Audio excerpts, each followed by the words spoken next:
So during lockdown, I'm sure that you might remember that, if you haven't erased it from your memory, I was continuing through these daily gratitudes, daily thing of enjoyment, which started to be really hard to find new things every day when every day looked the same in lockdown, right? But I found things to write down. One day I realized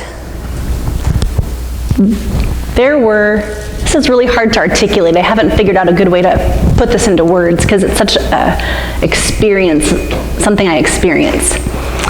But it was like these underlying feelings were kind of in me that I wasn't experiencing, like I wasn't allowing myself to acknowledge. These experiences of grief, of loneliness, of despair, sadness, anger, frustration, helplessness.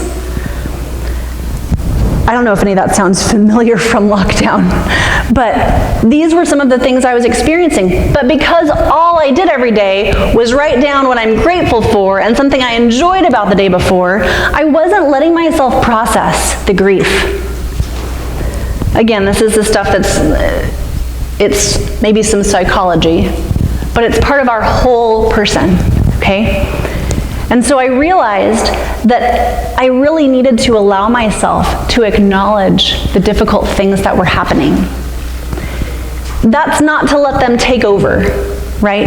That's not to let those things be the only thing I think about and focus on, but if I don't acknowledge those things, they come out in other ways. They come out in me snapping at my kids, snapping at Ben. I don't know if I snapped at any parishioners, but during lockdown, you're kind of limited to the people you can snap at, so. It comes out in other ways, but what would happen is I started to identify those emotions I was experiencing.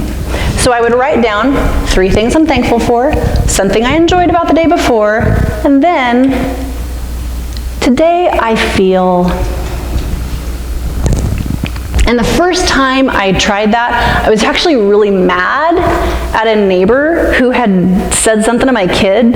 So it felt so good to write that down. I can't believe what she said. Just being able to get it out, right? Instead of being like, everything's fine, it's all good, I'm fine, I'm happy, I'm grateful, God's abundance, right?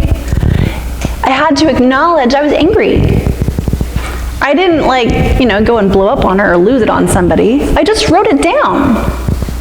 It was so helpful. So, if I can acknowledge some of the hard things I might be feeling, in addition to being intentional and looking for the abundance, it changed everything. So letting grief, anger, sadness, uncertainty have its space, but also seeing God's abundance.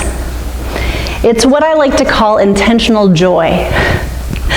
Intentional joy.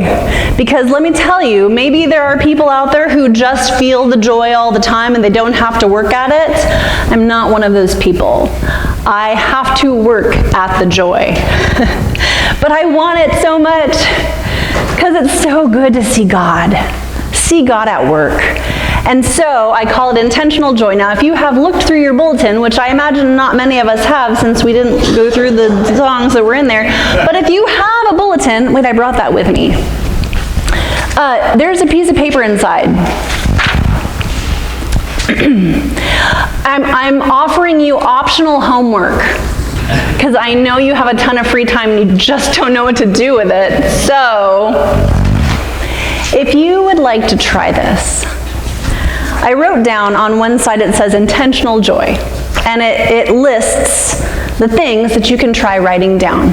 For 21 days is the scientific study that you're supposed to try it out for. Now, I've been going on this for like 4 years. So can you just tell I'm just bubbling over with the abundance all the time? No, anyway, it really has helped shape my frame. So 3 things you're thankful for is what it says there. 1 moment you enjoyed about the previous day.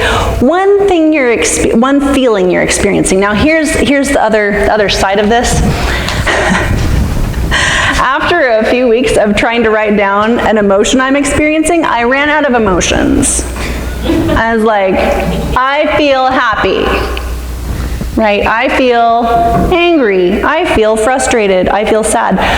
Guess what? There are a ton of other emotions out there. Anyway, so if you can see this, because I know the words are small, you could use this as an emotion wheel, just as a way to find a word to maybe put with how you're feeling. If you can't see the words, I put the website at the top where you can just look it up online. I actually have this as a screenshot on my phone. So you can laugh if you want. This is totally weird, I know. I have it as a screenshot on my phone. I will sit with my notebook that I write stuff down in. I pull up my photos, my screenshot of the emotion wheel, and I just enlarge it, so because I'm at that special stage of life where I'm starting to not be able to see small things. And so I enlarge it on my phone, and I'm like, which category of emotions am I feeling now? I think it's, sadness or whatever. And so I'll make things big, and I'll find which one I'm feeling that morning, write it down. Maybe I write down if I can figure out why. Sometimes we don't know why we're feeling in some way, we just feel it, and that's fine too. But sometimes I know why, and so I might write that down. So I have that here for you. And then complete 1 act of kindness. And so I just wrote down some ideas, but maybe you have others. If you would like to try this, just take it home. Now, some of us already have something we write in. A journal. I have one at home. But maybe you don't have one. In case you don't and you would like to try this, I got some notebooks. So I put them up here on the altar on each side, and I would just love it if you would take one home. If you don't have something that you write in already and you just want to give this a shot, take one of the journals or the notebooks, put the paper in it, and just for 3 weeks, give it a shot. I think this is one of the ways that we can use psychology,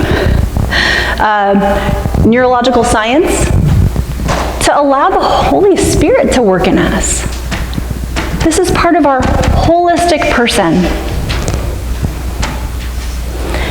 And this way, when we hear the words, arise, shine, your light has come, and the abundance, the glory of the Lord has risen upon you. You can know that. You can experience it. And you can shine your little light. You can shine your light, the light of Christ, to the people around you. I want to invite the worship team to come. I'm going to offer prayer for us.